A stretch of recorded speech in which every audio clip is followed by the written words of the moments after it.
There are a lot of things to know in the Elder Scrolls Online. Some of these things, though, in my opinion, are far less important for most players comparatively to certain things like mechanics that I think every player needs to know. Today in this video, I'm going to go over a few crucial mechanics that I believe every player needs to know by CP160. These mechanics will allow you to understand combat and essentially set you up for the rest of the game. These mechanics don't necessarily make the other parts of the game invalid, like, housing or fashion or just other little features that are kind of hard to understand, but the ability to understand how these mechanics work today that I'm going to show you make you a better player and give you a better understanding about how the game works moving forward. And it will set you up for success later on in the game. Thank you again for all my patrons. I do really appreciate all the support.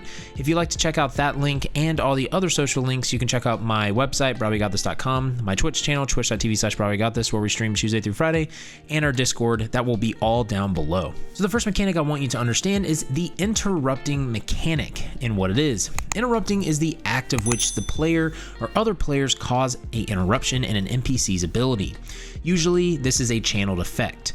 When an NPC is channeling an ability that is interruptible, they will have red lines on the outside of their character. Now, these lines are sometimes hard to see for a lot of players, in my opinion, which is why I think it's crucial to know what animations even look like. If an NPC raises their staff and is standing still, they are most likely performing a channel ability. So how do you actually interrupt that NPC? Well, barring a few skills in the game that have interrupts attached to them, like Crushing Shock or Venom Arrow, you will need to run up to them and essentially bash them. That control for PC is you hold your right click and then click your left click and you'll see that you will bash, okay? For console, I do not know what the actual control is. Most of the time, a tank is near a boss that can usually see the interrupt, but other times you need to do it yourself, especially if you play solo. Now, why is interrupting important? Some people just ignore it completely. Well, when you get into veteran content past CP160, there are mechanics in which if you do not interrupt, you will make the whole team wipe. You will also die in solo play. And also, when an NPC is doing an interruptible thing, it normally means that something bad is happening.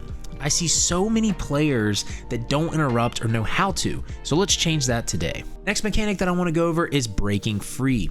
This is when you have been rooted or CC'd or crowd controlled, and you become not able to move or do abilities. Why is this important? Well, if you're standing there and you can't do anything and you're CC'd and you're on the ground or something, you're pretty useless to your team, to yourself, and the fight that you're doing. This also requires stamina, so if you are a stamina character or a tank, it makes taking care of your resources even more important. There are certain mechanics in this game that are crucial that someone breaks free of. One big one is the Drata fight in Vet Direfrost's Keep dungeon.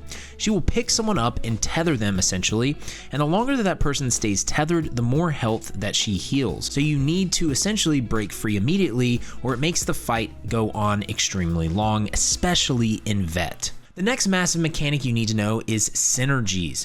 Synergies are things that are massive helps for your teammates and yourself.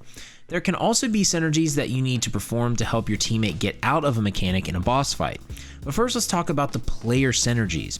There are tons of skills with synergies on them or attached to them. One of the biggest ones is the Templar, one Blazing Spear, or the other morph of it. This skill has a synergy that's going to essentially help teammates regain their resource pools. This is a crucial synergy in the end game that a lot of people run on Templars. Now, to activate that synergy, you need to press X when it prompts you to, and that will allow you to gain the synergy's benefit. There are so many players that don't activate synergies, and you're really missing out on free things basically that are meant to help you. Now, there are tons of other synergies in the game, but for the sake of time, I will not go into all those.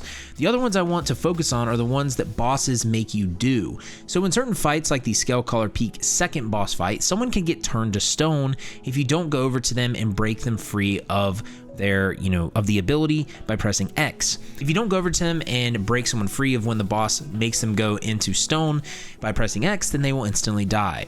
There are tons of other types of mechanics like these throughout boss fights, so you need to be aware of when you need to go and do that for players. The next mechanic I want to talk about is roll dodging, or dodge rolling, or however you want to say it. Roll dodging can be done with different inputs on your keyboard or controller if you'd like, but for me, I keep it the keybind of double tapping W, A, S, or D. What roll dodging does is, first off, it uses a lot of stamina, but secondly, it can help you get out of slows in the game. If your character is moving really slowly and has like white circles around their feet, like in Spindle Clutch when you do the spider section, you can roll dodge a couple times and get out of that slow. I believe though it takes about 2 of them to get out of it, so if I'm right here and I want to roll dodge out, I still have it on my feet from these things, because you see the white circles around my feet. I'm going to try to do it again, but there is a cooldown on that, so I'm still going to be slowed essentially, but roll dodging is very, very beneficial. That is not the only reason why roll dodging though is actually a good thing. This next thing I'm about to say is essentially an advanced tip, but roll dodging can be used to actually dodge boss attacks. So there's an add-on called Code's Combat Alerts, which alerts you of an ability that's about to happen from a boss or a ad pool, and it's like a timer.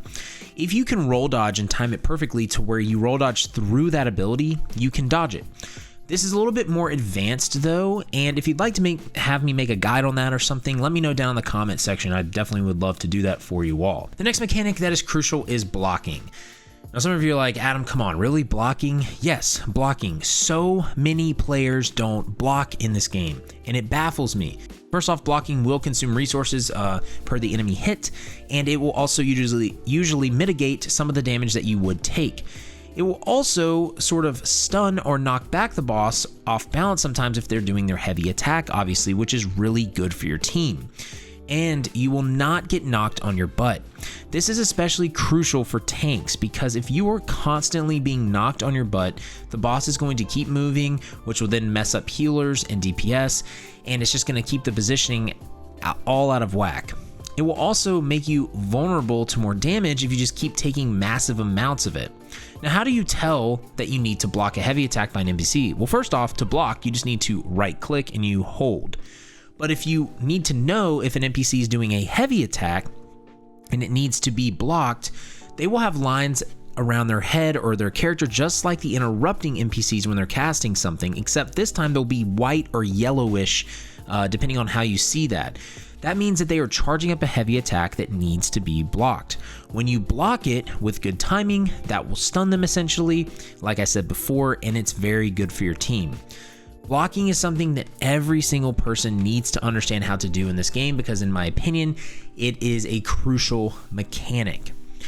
But these are some mid-game tips, you all, and like I said, I'm going to keep making mid-game guides here in the channel for you. I want to make sure to help you through these levels of CP 160 to 300 plus. I know I have a lot of beginner content here in the channel, but if you want to check out my full mid-game guide, I have it up here in the cards. You can check that out, plus all other guides in the channel. And if you did like this, make sure to like, subscribe, heavy attack that bell icon to stay up to date on all the content in the channel, and all my links are down below: website, Twitch channel, Discord.